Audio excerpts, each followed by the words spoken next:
Hola, hola, ¿qué tal? Y bienvenidos a este nuevo mega mini video. Y hoy venimos continuando con esta nueva sección del canal, que es la historia del hacking. Y hoy venimos con el capítulo 2 de la PSP. Ya saben, una de las consolas más importantes en la modificación, en lo que existió para llegar a todo lo que en este momento conocemos. Dirán ustedes, bueno, esto no lo dije en el primer capítulo, pero ¿por qué comenzamos con la PSP y no con consolas anteriores? Es que quiero que con la PSP entiendan muchos conceptos que fueron utilizados eventualmente en otras consolas, y en este momento estamos enfatizándonos en las consolas que tuvieron más renombre, más recordación pues en el colectivo, o sea, todas las personas que la programaron alguna vez, y venimos viendo todo lo que cambió y todo lo que mejoró y cómo fue la guerra interminable entre los Sceners y entre Sony. Listo, pues hoy continuamos, como le dije anteriormente, continuamos con nuestra querida PSP, y es que al final del anterior capítulo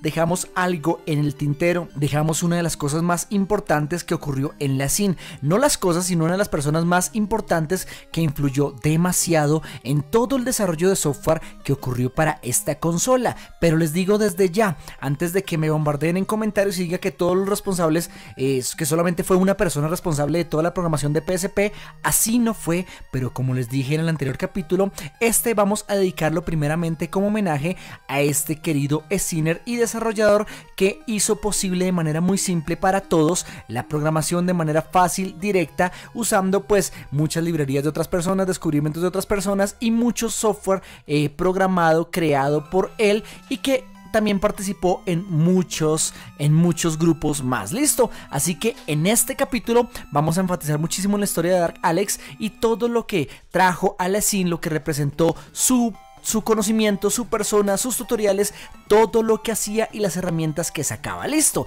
pero les aclaro que existieron muchos otros programas creados por más personas y muchos equipos se consolidaron en esa época para poder generar software, aplicaciones y mucho tipo de herramientas que se usaron más adelante en la PSP. Listo, entonces creyendo que ya me entendieron acá y para no repetir tanto, vamos a empezar acá con lo último que dijimos anteriormente, y es que Dark Alex fue el precursor de lo que vendría siendo más adelante muy conocido como Custom Firmware, qué letra tan fea, como Custom Firmware, que era lo que nos permitía modificar nuestro firmware nativo de la consola y poder ejecutar aplicaciones sin necesidad de firmar cada una de ellas. Sus investigaciones empezaron primeramente con la versión 1.50 gracias al primer kernel exploit que se encontró. Este kernel 1.50 se usó durante muchísimo tiempo en varias herramientas, en varias aplicaciones, en muchas versiones de sistema. En prácticamente todas las herramientas que se sacaban se usaba el kernel exploit de la 1.50. Ya más adelante le explico por qué ocurría eso. Venimos viendo que pues Dark Alex empezó sus investigaciones con esta primera versión 1.50, empezó a hacer una especie de Open Firmware antes de que se conociera ya como es ahorita el Custom Firmware, unos Open Firmware que venían con cambios, con mejoras, y existieron varios, no solamente en 1.50, estuvo en 2.71, estuvo en la 3.02, 3.03, en la 3.10, en la 3.40, y prácticamente ahí hubo una pausa, pero no voy a saltarme toda la historia que ocurrió mientras tanto. Resulta que, como estábamos hablando de esta fama que se ganó Dark Alex, lo asociaron directamente con todo el desarrollo y todo el software que se creó. ¿Recuerdan cuando les dije que el downgrade primero que existió se hizo con el Grand Theft Auto Liberty City Stories para las versiones 2.0, después las 2.50 y 2.60? Esta aplicación, este downgrade, esto fue desarrollado directamente por una persona conocida como Fanjita, ¿cierto? Pero prácticamente todo el crédito, sin que se lo buscara nuestro querido amigo Dark Alex, lo recibió, y esto pues generaba muchas controversias en la scene, en los foros y en todos los medios donde se nombraban los custom firmware, las programaciones y todo esto, ya que más adelante este downgrade que descubrió Fanjita fue implementado en una de las herramientas más importantes que desarrolló Dark Alex. ¿Recuerdan cuando les dije que Dark Alex creó todo este tipo de aplicaciones, herramientas y cosas que iban creciendo? Vamos a nombrar unas pocas, vamos a nombrar de las más importantes, pero no voy a nombrar todas. Resulta que antes, y pues aún, los juegos se descargaban en formato .iso. Espera que me voy la herramienta que no era. Se descargaban en formato .iso, ¿cierto? En esa época, yo ya parezco un viejito. En esa época descargar juegos era súper demorado. No existían páginas como ahorita. No existían conexiones a internet tan potentes. Descargar un juego podía tardar uno demasiado tiempo, y estoy hablando de juegos de 500 megas, juegos de 1 giga. Podríamos tardar 2, 3, 4 horas descargando un solo juego, se pueden imaginar. Y resulta que Dark Alex inventó o creó o desarrolló un nuevo método de compresión que comprimía los juegos sin perder datos, sin perder información. Lo que antes se hacía era el ripeo. Ripear era borrar, digamos, los idiomas que no se tenían en la consola, digamos, borraban el alemán, el chino, el francés, y todo esto era para reducir el tamaño. Pero resulta que Dark Alex implementó un método de compresión que se denominó como .CSO. Pero es que ustedes al buscar juegos de PSP encuentran formato ISO y formato CSO, que era realmente más pequeño. Si un juego en formato .iso pesaba, digamos, 500 megas, en formato CSO, sin perder ningún dato ni juego, podría pesar prácticamente 330 megas. En la actualidad, donde, digamos, uno tiene megas hasta por ir al baño, es muy fácil pensar en descargar 500 megas, pero le estoy hablando que al principio era muy complicado esto. Listo. Esto fueron una de las pequeñas herramientas con las que se empezó a dar a conocer públicamente mientras estaba escalafonando en todo esto de la SIN. Pero recuerdan cuando les conté la historia de esa memoria que se fue entre de algún SAT, de alguna de las personas que arreglaban las consolas, que se briqueaban, y le llegó a un usuario una memoria, una batería que tenía un arranque específico que permitía iniciar la consola desde un modo de recuperación interno, que permitía restaurar cualquier tipo de daño, cualquier tipo de brick? ¿Recuerdan? Pues eso se conoció más adelante como la batería de Pandora. Entonces por eso es que ustedes me decían en el anterior capítulo, pero yo la conocía como Pandora y Yacara la mostró como Datel. No solamente estaba mostrando que Datel fue la primera empresa que la puso a la venta, después de que el equipo Prometheus recibió esta batería de servicio para su investigación. Esta batería Pandora, como les mostré anteriormente, salió un primer instalador de Hellcat y varios de Sinners, que eran instaladores que nos permitían crear que nuestra batería normal de nuestra PSP podríamos convertirla fácilmente en una batería Pandora. Significaba que podríamos corregir cualquier tipo de brick, podríamos instalar sistema y programación en prácticamente todas las consolas. Pues resulta que esto se podía, pero con herramientas un poco complicadas, y nuestro querido Dark Alex desarrolló una primera herramienta conocida como Time Machine. Esta aplicación de Time Machine que creó nuestro querido amigo Dark Alex, que fue conocido en ciertos foros como Dax también, esta aplicación nos permitía, con los conocimientos, con el desarrollo de la aplicación del downgrade que hizo Fanjita, nos permitía hacer downgrade de cualquier versión de sistema que tuviéramos en nuestra consola y regresar a la 1.50 como punto de partida para instalar cualquier open firmware o cualquier custom firmware de los anteriores que les mostré. Recuerdan, de la versión 2.71 a los 3.40 que fueron saliendo, todo ese tipo de custom firmware que al principio eran pues muy limitados, que tenían pues simplemente método de poder ejecutar homebrew, método de poder ejecutar juegos. Esta investigación de Fanjita fue implementada en este Time Machine de una manera mucho más simple, pero este no fue lo que dio a conocer tan fuertemente a Dark Alex. Y en este punto ya era una persona muy reconocida en los foros, en las páginas y en todo el mundo de la SIN. Pues resulta que con la ayuda de esta batería Pandora, de esta batería de servicio, más la memoria, que era una memoria Product modificada que fue conocida como Magic Stick, voy a colocar acá Magic Stick, esta este conjunto de cosas, la batería más la memoria, más la IPL que se filtró de ese trabajador de Sony. El IPL pues es el Internal Program Loader, que permitía arrancar en cualquier versión el daño de cualquier tipo de tarjeta, permitía que arrancara desde esta memoria modificada. Resulta que con este conjunto de cosas, los conocimientos que ya llevaba Dark Alex, los custom firmware que había hecho, el Time Machine, el kernel exploit de 1.50, todo esto sumado vino con algo gigante que le dio una vuelta al mundo de la SIN, y fue una herramienta con un nombre muy extraño que se conocía como Despertar del Cementerio. Suena muy extraño. Yo me acuerdo aún cuando vi la... Cementerio. Yo me acuerdo aún cuando entré a un foro y vi lo nuevo que eran estos ojos. No sé si el diseño lo habrá hecho él o alguien, pero esta imagen representó durante mucho tiempo el despertar del cementerio. ¿Qué era el despertar del cementerio?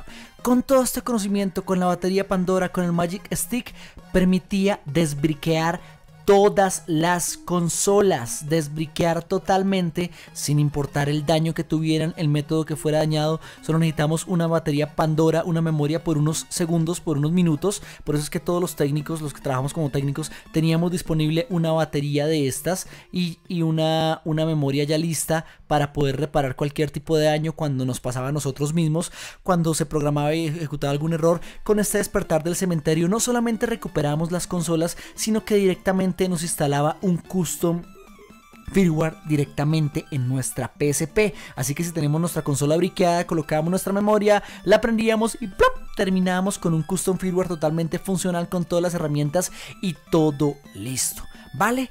Esto acá se ve un poco confundido por fechas, no les puedo dar muchas fechas exactas porque todo ocurrió en partes distintas. De pronto acá me adelanté del Time Machine al despertar del cementerio, pero ya les explico por qué ocurrió esto. Resulta que en toda esta guerra entre Sony y entre los Sinners, empezó Sony obviamente a sacar revisiones de consola. La primera consola, que fue la PSP 1000, que como les expliqué al principio en el primer capítulo, la PSP 1000 estaba totalmente desencriptada, así que podíamos prácticamente modificar los archivos con facilidad sin generar tantos daños.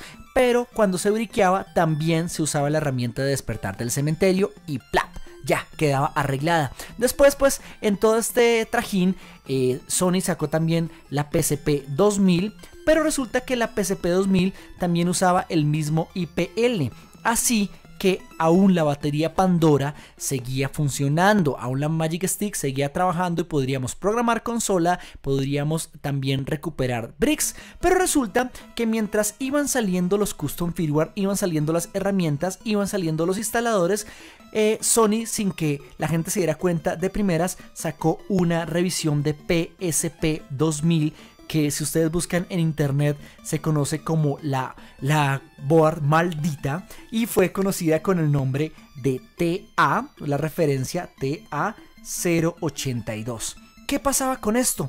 La PSP era exactamente igual por fuera. Ustedes la iban a programar, colocaban su descarga, su Produo, ejecutaban el programa para flashearla, para instalar un custom firmware, y la consola ¡plop!, moría, quedaba totalmente en negro.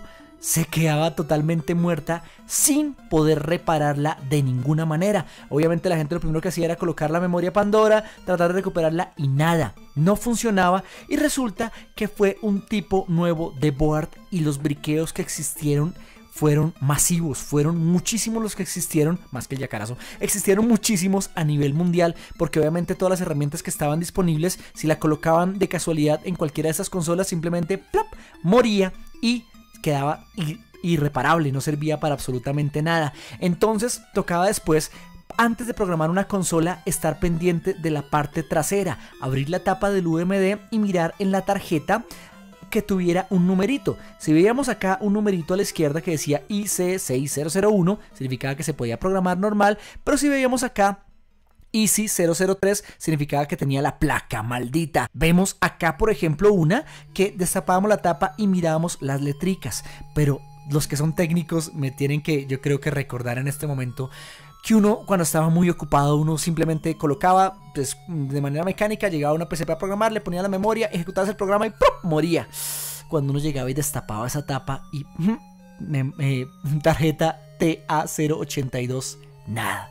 ¿Qué toca decirle al cliente? Pues si ustedes eran responsables como yo, decirles qué pena, yo mismo me tiré la consola, necesito que me regale una semana, unos días, y yo le repongo, le doy otra consola nueva. Esta la vendo por partes, vendo la pantalla, vendo el lector, vendo todo, y eso pues nos tocó a muchos técnicos, pero otras personas que simplemente llegaban su consola, la compraban, descargaban los archivos, seguían un tutorial y ¡plop!, moría. Pero ¿por qué se murió si esta la hice y esta no?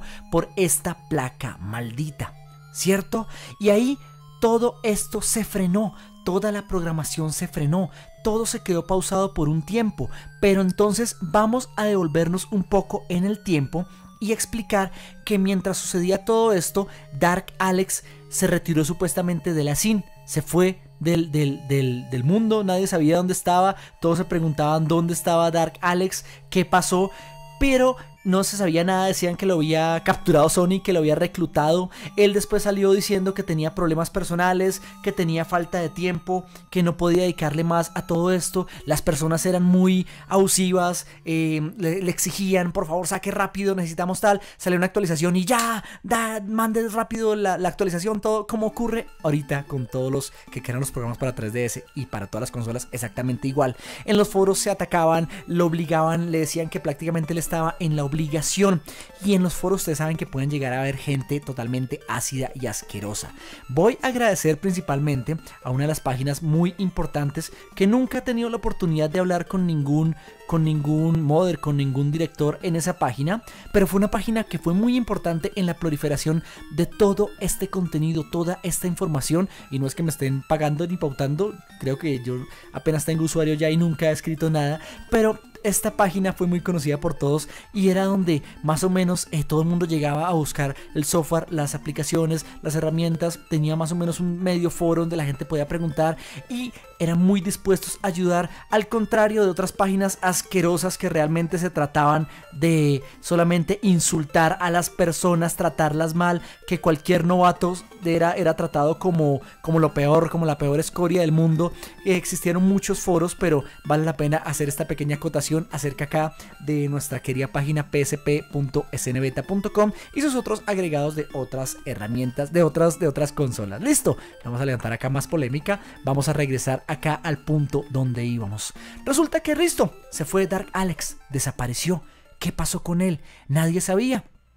Resulta que en ese punto ya íbamos en la versión 3.40, que fue la última que hizo Dark Alex, que permitía ejecutar custom firmware. Salieron varias, 41, 42, 43, 44, muchísimas, y ya íbamos prácticamente la 3.51 y ya no había nada de custom firmware, nada de aplicaciones, nada para hacer correr juegos. Los juegos nuevos que venían en esta versión no podíamos jugarlos y pues todo el mundo estaba desesperado buscando Dark Alex, hasta que resultó que llegó un equipo mágico, el TEAM, para que lo recordemos acá, TEAM M33, ¿cierto? Ya seguimos con lo de la izquierda, no se preocupen. El TEAM M33 era un equipo ruso, ¿sí? Era un equipo ruso que apareció de un día para otro sin saber quiénes son estos, qué hacen acá, y sacan el 3.51 M33, un custom firmware definitivo. Un custom firmware como ninguno de los que se habían visto de Dark Alex. Un custom firmware que solamente con ejecutar una aplicación desde el menú de inicio de nuestra PSP, quedaba totalmente programada con custom firmware, se podía descargar en todas las páginas porque no contenía ninguna información firmada por Sony, no contenía datos ni firmware oficiales ni absolutamente nada, así que podía ser distribuida de manera prácticamente legal. Y esto todo el mundo los dejó extrañados. ¿Qué sucedía? Obviamente pues por fin aparecía luz después del túnel y permitía que las consolas pudieran programarse de nuevo. Después de un tiempo se descubrió que este equipo M33 era uno del cual era parte nuestro escondido en esa época Dark Alex, que decía hace un tiempo que tenía problemas personales, que tenía problemas legales, que nunca enfatizó, y se inventaron pues que era un equipo ruso. ¿Por qué? Pues por el hueco fiscal que existe en Rusia acerca de la piratería. Así que pues les daba como cierta cortina de humo que no los colocara en foco de atención, porque ya saben lo que sucede cuando ya se llama muchísimo la atención. Este equipo M33, les cuento solamente como Como dato curioso, que esto no lo encontré en páginas de referencia, este equipo M33 estaba obsesionado con la fecha de marzo 33. No sé por qué. Marzo solo tiene 31 días, entonces siempre que ustedes programaban la consola, instalaban custom firmware, la consola automáticamente reiniciaba con la fecha marzo 33. Obviamente, como era una fecha que no podía comprender el sistema, aparecía un aviso de error que tocaba presionar círculo para restablecer la fecha, prácticamente eso. Muchas personas se confundieron, decían me generó error y se quedaban en el pedazo de presionar círculo, pero solo era un dato curioso, que era que la fecha se cambiaba automáticamente a marzo 33 siempre que instalábamos un custom firmware. ¡Listo! El mundo era perfecto. Todo era hermoso. Salían custom firmware, salían custom firmware, salían custom firmware, uno tras otro de este equipo M33, y lo mejor de todo es que este custom firmware se actualizaba automáticamente por internet. Si nosotros conectábamos la consola a internet, se conectaba a los servidores de Dark Alex y automáticamente actualizaba la versión M33 a versión 2, a versión 3, a versión 4, a versión 5 y a mejoras que iban saliendo constantemente, ¿cierto? Pero resulta que por un lado teníamos el universo hermoso de las actualizaciones fáciles hasta llegar a una de las más icónicas, que fue la conocida 5.00 M33. ¿Esta por qué fue tan icónica? Porque fue el fin definitivo, esa F tan fea, el fin definitivo de Dark Alex, el retiro de él. No es que lo hayan por ahí puesto preso. Dark Alex se retiró definitivamente. ¿Por qué? Por lo que estaba sucediendo con estas consolas. ¿Recuerdan las que no se podían programar? Las que venían con la placa maldita, las que dejaban briqueadas las consolas. Llegó todo el mundo prácticamente a atacar a Dark Alex, y él ya había hecho lo que tenía que hacer. Era una persona de prácticamente 30 años, que en el mundo de la SIM se ven ya como viejos, nos vemos viejitos los que ya tenemos cierta edad, y él dijo: ya he hecho lo suficiente, tengo una vida propia, por culpa de estar haciendo esto no estoy pudiendo disfrutar de mi vida. Se hablaron de enfermedades, se hablaron de que lo había apresado Sony, se hablaba de que lo habían contratado Sony, existieron todos los rumores habidos y por haber. Existió todo lo que se puedan imaginar acerca de Dark Alex, pero hoy el video se nos ha alargado mucho. Y yo les dije que solo íbamos a tocar una parte, pero es que realmente falta mucho acerca de la SIM de PSP, porque tenemos que hablar de otras herramientas, tenemos que hablar de las modificaciones del XMB, que es el XMB, era el entorno propio, el menú home de la PSP. Se le podían instalar skins, se le podían instalar fondos, se le podían meter gestores, se podían meter emuladores, pero realmente esto lo veremos en el próximo programa, más lo que sucedió con las placas malditas. Las placas malditas, que más de un técnico va a ver estos números y va a sentir por allá ñángaras en el occipucio, como me pasa a mí, de todos los bricks que ocurrieron con esta asquerosa placa. Vamos a ver qué pasó cuando Sony, sacó la versión PSP 3000. ¿Qué pasó? Aparte que no se podían programar estas. ¿Qué pasó cuando se quedó estancado los custom firmware en versión 5.0 M33 custom firmware? Y todo esto lo veremos en el capítulo 3 de la historia del hacking. Me emocioné realmente, me volví a sentir muy animado con todo esto.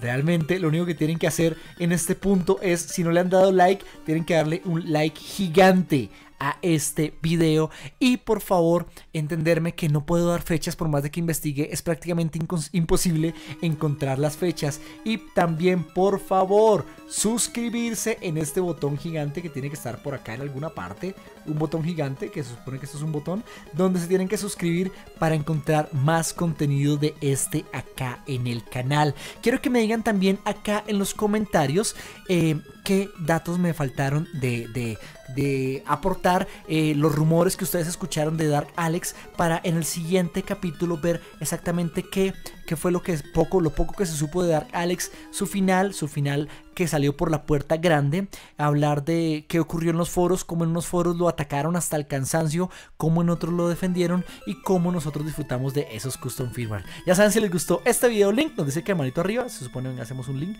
se supone que esto es un link. Ya saben, si el link nos dice que manito arriba, hagamos una manito arriba. Esto sería el dibujo cuya cara, una manito arriba. tonto. Ya saben, si les gustó este video, link nos dice que manito arriba, ya saben, se pasan por mi canal, se suscriben, recomiendan ese contenido a todas las personas que les gusta el hermoso mundo de los videojuegos y en especial los tutoriales de dibujo. ¿Qué es esto? Tiene un pantalón acá, tiene unas botas con un pantalón acá y tiene un zapato acá y otro zapato acá. Eso no parece link. Ok, ya saben, si les gustó este video, manito arriba, se pasa por mi canal, se suscriben, recomiendan este contenido a todas las personas que les gusta el hermoso mundo de los videojuegos y en especial todas las personas que les gusta el hermoso mundo de los videojuegos, la historia del hacking. Y para los que me preguntaban si solamente vamos a hablar de PSP, no, vamos a hablar acerca de la PSP. Vamos a hablar acerca de la Wii normal, vamos a hablar acerca de la PS3, vamos a hablar acerca de la PS2, vamos a hablar acerca de la PS1, vamos a hablar hasta las de la Dreamcast. Ustedes dirán, no se le instalaba chip, pero tienen que entender cómo se logró hacer leer copia. Vamos a hablar de la GameCube, vamos a hablar de todas las consolas, vamos a hablar de todas las que tuvieron en algún momento hack, custom firmware, programación y todo lo que tiene que ver con la piratería. Así que ¿cómo tienen que hacer para que esta saga continúe? Solamente tienen que suscribirse a este canal, recomendar este contenido en todos los foros haters donde me detesten y donde no valoran la historia sino solamente los resultados. Ya saben, si les gustó este video, nos vemos en uno próximo. Así que chao.